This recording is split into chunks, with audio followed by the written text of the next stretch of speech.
కర్నూలు జిల్లాలో జలధార జలహారతి కార్యక్రమం ద్వారా భూగర్భ జలాల పెంపుతో పాటు రైతులకు సాగునీరు అందించడమే లక్ష్యమని కలెక్టర్ డాక్టర్ ఏ సిరి తెలిపారు.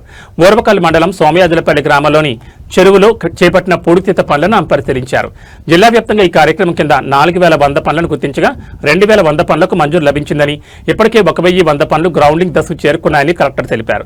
చెరువుల పూడితీత, ఫీడర్ ఛానళ్ల శుభ్రపరిచే పనుల ద్వారా వర్షపు నీటిని నిల్వ చేసి భూగర్భ జలాలను పెంచేలా చర్యలు తీసుకుంటున్నామని చెప్పారు. సోమయాజులపల్లి చెరువు పనులకు 9.60 లక్షల లేబర్ బడ్జెట్ కేటాయించి 3000 పని దినాలు కల్పిస్తున్నామని తెలిపారు. ప్రతిరోజు సుమారు 100 మంది కూలీలు పనులు చేస్తున్నారని చెప్పారు. చెరువుల అనుసంధానం ద్వారా వర్షపు నీరు వృధా కాకుండా నిల్వ చేసి రైతులకు సాగునీరు అందించడమే ప్రభుత్వ ప్రధాన ఉద్దేశమని కలెక్టర్ స్పష్టం చేశారు. అందరికీ నమస్కారం అండి. కర్నూలు జిల్లాలో జలధార జలహారతికి సంబంధించి మొత్తం 4100 వర్క్స్ ఐడెంటిఫై చేయడం జరిగింది ఇప్పటి వరకు. దాంట్లో 2100 శాంక్షన్స్ ఇంతవరకు చేసాము. దాంట్లో ఒక 1100 వరకు గ్రౌండింగ్ జరిగినాయి. ఇప్పుడు కంప్లీషన్ అనేది కొంచెం స్పీడప్ చేయాల్సిన అవసరం ఉంది.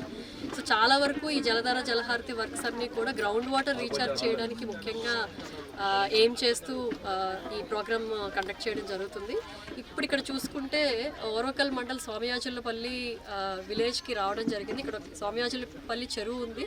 ఈ చెరువు తాలూకా కెపాసిటీ 8.15 MCFT. సో దీనికి ఏంటంటే మనకి కొమరోలు ఆ విలేజెస్ అన్నిటి నుంచి ఫీల్డ్స్లోంచి వచ్చే వాటరు రాజు కతువా అనే వాగు ద్వారా ఇక్కడికి వచ్చి వర్షాకాలంలో ఫిల్ అవుతుంది. ఈ చెరువుని మనం కొంచెం డీసిల్టేషన్ చేసి డీపెన్ చేస్తే ఇక్కడి నుంచి మనకి ఊరి వాగు అనే వాగు ద్వారా అక్కడ కొమ్ము చెరువు అనే ఇంకొక చెరువుకి ఇక్కడ నుంచి ఫిల్ అయ్యి ఎక్సెస్ వాటర్ అంతా కూడా ఆ చెరువులోకి వెళ్ళి ఆ చెరువు నుంచి మళ్ళీ మనకి మంచాలకట్ట అనే చెరువు మనకి నంద్యాల జిల్లాలో ఉంది, అక్కడికి ఓవర్ఫ్లో అయ్యే అవకాశం ఉంది. సో కాబట్టి ఇక్కడ డీసిల్టేషన్ చేసి ఇప్పుడు సుమారుగా 9,60,000 ఎక్స్పెండిచర్తో లేబర్ కాంపోనెంట్ ఇక్కడ ఐడెంటిఫై చేసి ఒక 3000 మ్యాండేస్ ఇక్కడ జనరేట్ చేయడం జరిగింది. దీనికి ఒక 100 మంది లేబర్ ఇక్కడ పనిచేస్తూ ఉన్నారు. ఒక 30 రోజులు పని దినాలు వాళ్ళకి ఇక్కడ కల్పిస్తూ ఉన్నాము. దానివల్ల మనకి ఇక్కడ గ్రౌండ్ వాటర్ రీఛార్జ్ అవుతుంది, ట్యాంక్ ఫిల్ అవుతుంది. అలాగే క్యాస్కేడింగ్ ఎఫెక్ట్లో ఇప్పుడు నేను చెప్పిన నెక్స్ట్ చెరువు ఆ నెక్స్ట్ చెరువులు కూడా అన్నీ నిండే అవకాశం ఉంది. కాబట్టి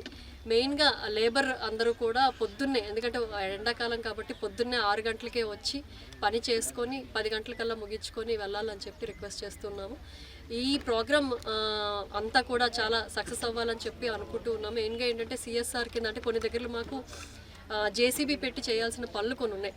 like for example bush clearance చాలా ఎక్కువ ఉంది, అదంతా క్లియర్ చేయాల్సిన అవసరం ఉంటుంది. దానికి మనం లేబర్ కాంపోనెంట్లో మన లేబర్ని పెట్టి చేసే అవకాశం ఉండదు. కొన్ని దగ్గరలో ఇంకా పెద్ద వర్క్స్ ఉంటాయి, కొన్ని పెద్ద ఎక్స్కవేషన్స్ చేయాలి, డీపెనింగ్ చేయాలి అలాంటి వాటికి కొన్ని దగ్గరలో జేసీబీస్ వాడుతూ ముఖ్యంగా కాంట్రాక్ట్స్ ఎవరైతే ఉన్నారో వాళ్ళందరికీ కూడా మేము రిక్వెస్ట్ చేస్తూ ఉన్నాము. జేసీబీస్ ఏవైతే వాళ్ళ దగ్గర ఉన్నాయో ఒక రోజు మాకు కేటాయిస్తే మేము ఫ్యూయల్ సప్లై చేస్తాము వాటికి.